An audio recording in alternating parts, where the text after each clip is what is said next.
Hi, welcome to my diary.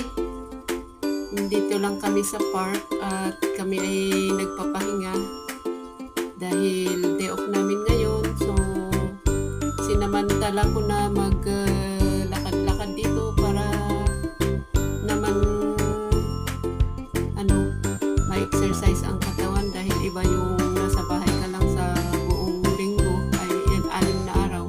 Siyempre iba yung trabaho sa loob ng bahay kahit maraming trabaho sa loob ng bahay, iba pa rin yung ganitong gumalaw-galaw ka. Parang sa loob kasi ng bahay parang limitado yung